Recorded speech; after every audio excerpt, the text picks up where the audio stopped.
Fala, rapaziada do Corujão Vascaíno, chegando aqui mais uma vez com aquele nosso vídeo noturno, trazendo sempre aquelas notícias gostosas do Vasco da Gama.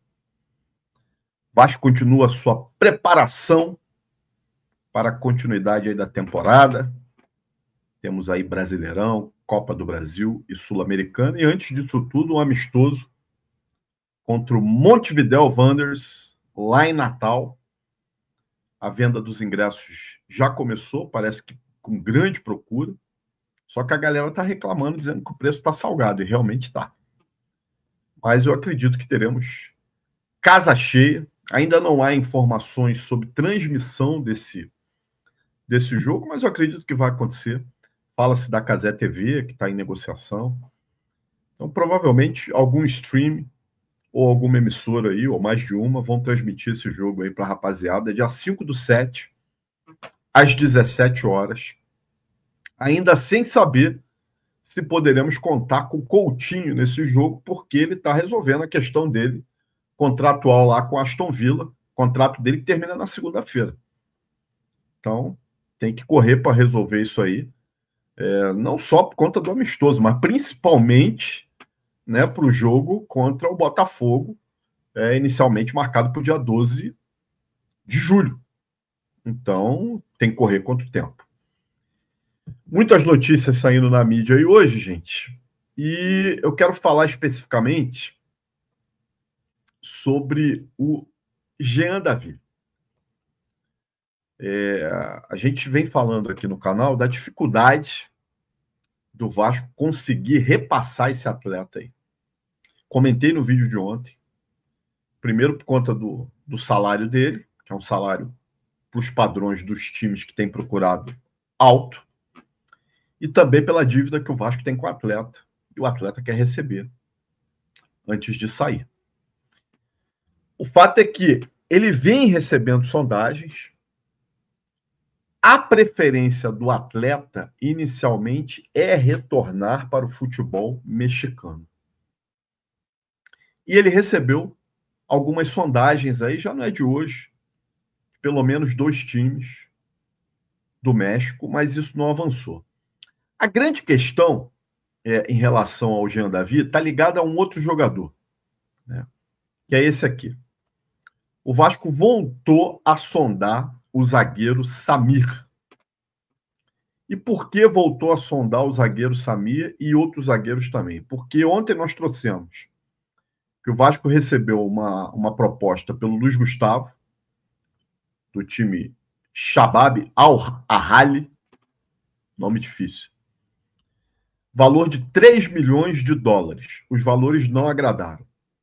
O Vasco, para negociar o Luiz Gustavo, quer pelo menos o dobro disso aí, que eu acho muito difícil conseguir. Muito difícil. Eu acho que se o Al-Ahly, o Shabab lá, meter uns 4 milhões de dólares aí, o Vasco libera. E segundo saiu na mídia hoje também, o Lucas Freitas, por incrível que pareça, o Lucas Freitas vem recebendo sondagens aí, falaram, eu não tenho essa informação, estou reproduzindo aqui o que eu li, de times da Turquia que estariam interessados no Lucas Freitas. Se realmente houver a saída de um dos 2 zagueiros, ou até dos 2, o Vasco vai ter que ir no mercado buscando zagueiro. O Samir, que lá atrás já tinha sido sondado, volta à pauta. Pra vocês terem ideia, o Samir hoje, ele pertence ao Tigres do México, mas está emprestado para o Mazatlán, também do México. O Mazatlán é um time pequeno do México, está disputando a primeira divisão pela primeira vez e está lá embaixo na tabela. O Campeonato Mexicano tem 18 equipes. Né? O Mazatlán está em 16º lugar, quase na zona do rebaixamento. E não é impossível trazer o Samir. Salário do Samir hoje em torno de 600 mil reais. Não é impossível. Só que o Samir, ao longo dos últimos anos, a carreira dele vem caindo. Sofreu com algumas contusões, as atuações também não têm sido das melhores, Para vocês terem ideia, o Samir chegou a custar, ou a valer, melhor dizendo, 7 milhões de euros. O valor de mercado hoje do Samir é 1,8 milhão de euros. Para você ver como ele está em queda livre aí. E aí a grande questão é se o Vasco primeiro vai perder os zagueiros, vai vender um dos dois ou os dois, e aí vai tentar recompor a sua zaga, porque as opções já são curtas. Se sai Luiz Gustavo, se sai Lucas Freitas, aí vira quase nenhum. E aí eu volto para o Jean Davi aqui, porque o Vasco estuda a possibilidade de negociar o Jean Davi da seguinte forma. Oferecendo parte dos direitos do atleta para quem for ficar com ele. Então, se o time lá resolve, né? Eu quero o Jean Davi numa negociação aí. Beleza, então olha só, você fica com o Jean Davi aí, salário dele é tal, e você me paga aqui um percentual, seja por empréstimo, ou seja pela venda do jogador, eu quebro isso na metade, tá? Então, ou seja, o valor dele que era 4 milhões de euros passa a ser 2 milhões, está tudo certo. É como se o Vasco estivesse doando 50% do valor do atleta. É a única forma de se livrar dele. Porque o Vasco já ofereceu pagar parte do salário e as equipes que procuraram não aceitaram por julgar o salário caro. Então não tem jeito. É aquilo que eu falo. Trazer pé de rato vira dois problemas. Primeiro, porque ele não vai entregar em campo. Segundo, depois, para revender ele, é uma desgraça. Ninguém quer. Eu coloquei uma nova mensagem aí no X, mais uma vez, @Corujão Vascaíno, falando do Pumita. A questão de poucos dias atrás, eu coloquei uma mensagem lá e passei aqui num dos nossos vídeos, dizendo que o Pumita vinha recebendo sondagens e que provavelmente o Vasco negociaria o Pumita nessa janela. Então eu estou reafirmando essa informação, né? O Pumita vem recebendo sondagens de times brasileiros da primeira divisão, recebendo sondagens de times sul-americanos, times da Argentina, times do Uruguai, e já recebeu sondagem também de times americanos. O Vasco vê com muito bons olhos a saída do Pumita, porque é um jogador que tem um salário considerado alto, pelo que entrega. O Pumita hoje ganha quase 400 mil reais, daria um alívio grande na folha do Vasco. E, ou seja, a gente conseguiria se livrar de mais um jogador que custou caro e não é titular e não entrega em campo. Pumita quer disputar a próxima Copa do Mundo, vem sendo convocado pelo Uruguai, mesmo atuando pouco pelo Vasco, mesmo estando na reserva. Então, o Vasco conta, nesse caso, com a vontade do jogador de sair também, para poder ir para um time que ele possa atuar mais e tenha mais visibilidade, continue sendo convocado. Então, é o tipo do negócio que eu acredito muito que deva acontecer nessa janela de transferências, que é a saída do Pumita Rodrigues. Hoje saiu na mídia também a apuração aí na torcida vascaínos, o interesse do Vasco pelo colombiano Andrés Gomes, que atua no Rennes, jogador de 22 anos. Eu andei pesquisando sobre o jogador, é muito elogiado, muito elogiado.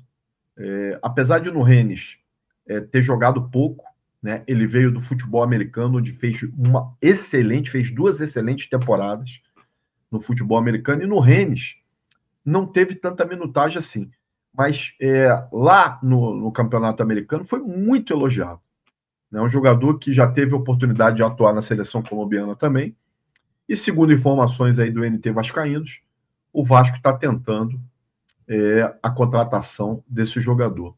E isso cai muito de acordo com o que eu vou trazer aqui e que coloquei na capa do nosso vídeo, que o nosso Admar vira um trunfo para o Vasco da Gama.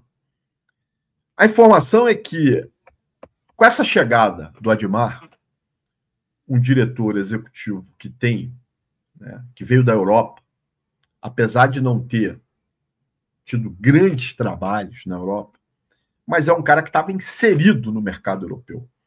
É um cara que tem contatos. E isso pode estar facilitando o Vasco a chegar em alguns atletas como o Andrés, colombiano. Chegar de uma forma direta, sem intermediário. Talvez essa movimentação da diretoria do Vasco, e agora eu que sou uma pessoa que critico bastante a diretoria do Vasco, que vou fazer um elogio, talvez tenha sido uma boa movimentação do presidente Pedrinho em trazer o Admar, por ser um cara do mercado europeu. Um cara que, estando na Europa, também tinha uma boa visão do mercado sul-americano, principalmente quando ele era scout.